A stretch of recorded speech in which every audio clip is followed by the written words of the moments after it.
सहयोग चंदा नहीं दे सकता था, इसलिए कांशीराम साइकिल से शुरुआत में गए, साइकिल से। और साइकिल से गाँव जाके क्या समझा कि मेरे भाइयों देश जातिवादी है। कांशीराम साहब ने कहा मैं जातिवादी नहीं हूं, लेकिन ये देश जातिवादी है और इस देश में जातियों के हिसाब से अन्याय अत्याचार होता है, जातियों के हिसाब से यहाँ हक अधिकार और न्याय मिलता है, सरकारें उसी हिसाब से काम करती। आप सब लोग अपना पूरा वोट मेरी पार्टी में दो, नीले झंडे के साथ खड़े करो, खड़े हो जाओ। कांग्रेस को छोड़ दो, बिरादरी का विधायक, बिरादरी का मंत्री, बिरादरी का सांसद, बिरादरी का राज्यपाल बनाना छोड़ दो, बसपा के साथ खड़े हो जाओ, तुम्हें ताकत मिल जाएगी, तुम्हारा महत्व बढ़ जाएगा।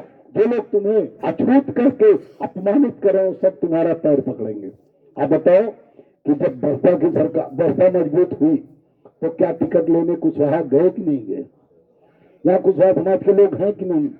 कितने लोग होते हैं यहाँ सुबह होते? किसी भी समाज के लोग, सबका सम्मान है, लेकिन कुशवाहा समाज कितने लोग हैं? हाँ, ज्यादा लोग। जो अन्य समाज के जो लोग हैं उन्हें मैं प्रणाम करता हूँ, उन्हें मैं नमन करता हूँ, वंदन करता हूँ, मैं किसी का अपमान नहीं करता। लेकिन मैं चूंकि महान दल बनाया, मैं महान दल के बारे में बात करूँ, कुशवाहा समाज से बात करने आया हूँ, उन्हें समझाने आया हूँ कि अपनी पार्टी जब तक नहीं होगी, विकास नहीं हो, तो उनसे बात करना जरूरी, हम सबका सम्मान। लेकिन जब बहुजन समाज पार्टी एकजुट हुए, जाटो समाज एकजुट तो पहले थे, कांग्रेस में थे, लेकिन जब अपने झंडे के नीचे एकजुट हुए तो विकास हुआ कि नहीं हुआ? उनका बोले विकास हुआ, उनको सब कुछ मिला कि नहीं मिला? लेकिन जब एकजुट हो रहे थे, जब एकजुट हो गए तो क्या कुशवाहा टिकट मांगने नहीं गए? क्या पाल प्रजापति यादव और मुसलमान टिकट मांगने गए कि नहीं गए? गए थे सब टिकट मांगने, बहन का पैर छूने गए। चलो हम लोग गए, मुसलमान गए, कुशवाहा गए, यादव गए, पाल गए, प्रजापति गए, बसपा के लोग इनको गाली नहीं देते थे। लेकिन वो लोग भी गए जिनको बहन भी गाली देती थी, जो गुरुजी हमें बताते थे जाटो नीच है और जाटो अछूत है, इसके हाथ का बर्तन फेंक दो, ये लोग भी गए। ठाकुर ब्राह्मण बनिया भी गए, मुसलमान गए, पाल गए, यादव गए, कुशवाहा गए, तो कोई गलत बात नहीं। लेकिन ठाकुर ब्राह्मण बनिया जिन्हें बहुजन समाज पार्टी के लोग आज से 30-40 साल पहले गाली दिया करते थे, नारा लगाते थे तिलक तराजू और तलवार, लगाते थे नहीं लगाते थे? किसी को याद है? तिलक तराजू और तलवार, इनको मारो जूता चार, सबको पता। इसका मतलब मैं अपनी ओर से नारा नहीं बता रहा हूं।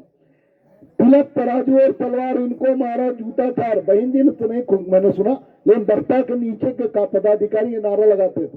तिलक माने पंडित जी, तराजू माने बनिया जी और तलवार माने ठाकुर साहब।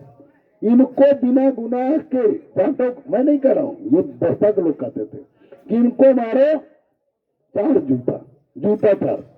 तो इन्हें तो नहीं जाना चाहिए तो बसपा टिकट मांगने, लेकिन ये लोग भी गए टिकट मांगने। तो आप बताओ कुशवाहा समाज के भाइयों या किसी भी समाज के आप हो, आप बताओ, जब तक आप अपना वोट अपनी पार्टी के साथ गोलबंद कर दोगे तो दूसरे लोग आपसे टिकट आपके पार्टी से मांगेंगे नहीं मांगेंगे?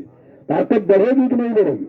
अब देखिए मेरे भाइयों समझिए, जब आप बहुजन समाज पार्टी में गए 2007 तक, कांग्रेस को वोट देने वाली जाटो समाज जब एकजुट हो गया तो कुशवाहा लोग भी चले गए कहां? कुशवाहा लोग कहां गए? बसपा में।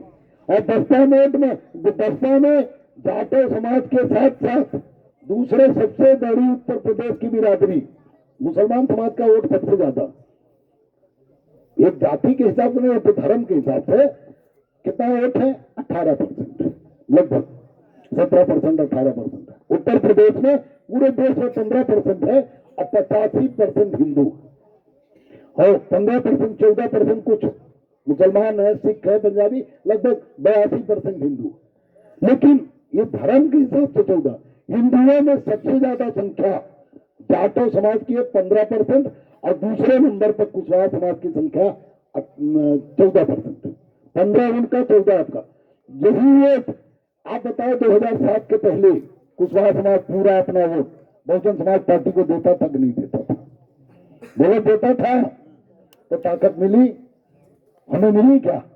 कुछ मिला? बहुजन समाज पार्टी की सरकार में हमें भी जैसे कांग्रेस की सरकार में जाटो समाज को कुछ नहीं मिला, केवल मंत्री विधायक मिले, वैसे ही बसपा की सरकार में हमें भी 2 मंत्री मिले, बाबू सिंह कुशवाहा, स्वामी प्रसाद मौर्य, और दोनों गांधी जी के बंदर। न सुनाई देता था इन्हें, न दिखाई देता था इन्हें,